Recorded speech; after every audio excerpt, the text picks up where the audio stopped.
The woman laughed. Husband. Amara dropped her glass.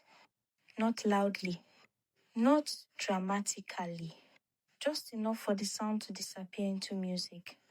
The band kept playing. The guests kept smiling.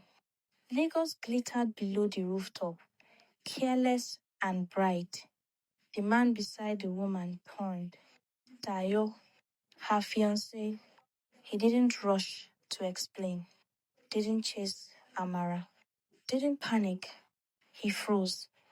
And in that silence, Amara understood something she had never allowed herself to consider. She wasn't discovering a secret. She was discovering her replacement. Months earlier, Tayo had seemed impossible to miss. Sharp suit, cleaner shoes, the kind of confidence that didn't raise its voice. They met in Lagos Financial District, glass buildings, quick lunches, deals discussed in whispers. He noticed details about her life that other men ignored. He remembered names, asked questions, followed up. Their relationship moved fast, but not recklessly. Dinner dates became weekends away. Weekends became family introductions. Families became plans. When he proposed, it felt inevitable. People said things like, "You're lucky. He's serious. That man knows where he's going." Amara believed them because everything in his life looked intentional. There were signs, late night calls he stepped away to take, meetings that ran too long, trips that didn't always add up. But he never lied outright. He redirected, delayed, smiled. And Amara believed in patience.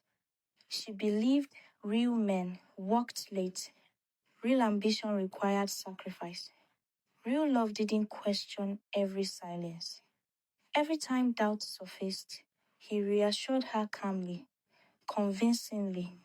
Looking back, she would realize every explanation was technically true, just incomplete.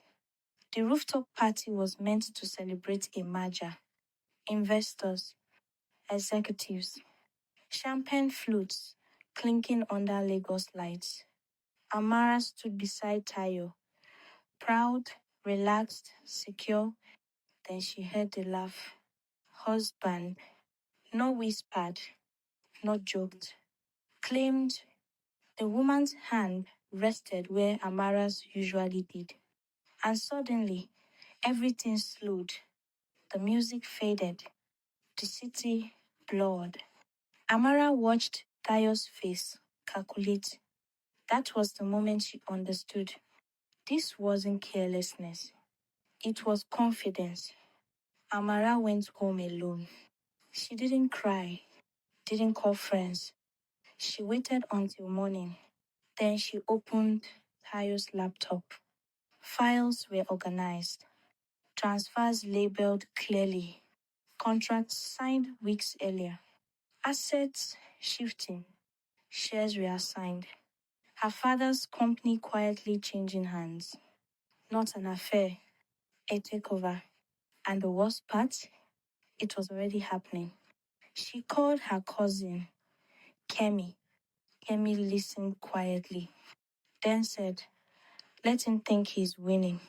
Kemi was smart, well connected, trusted. They mapped strategies late into the night, blocked deals, tracked emails, moved quietly. But for every step Amara took, something collapsed first. A deal fell through hours early. An email had already been forwarded. A vote had already been decided. Someone was leaking information. Amara assumed it was Tayo. She was wrong. Amara confronted Tayo in his office. She placed her phone on his desk. The pictures, the wedding registry, the proof. He didn't deny it. He said, "It wasn't meant to happen this way." That's when she understood something worse than betrayal.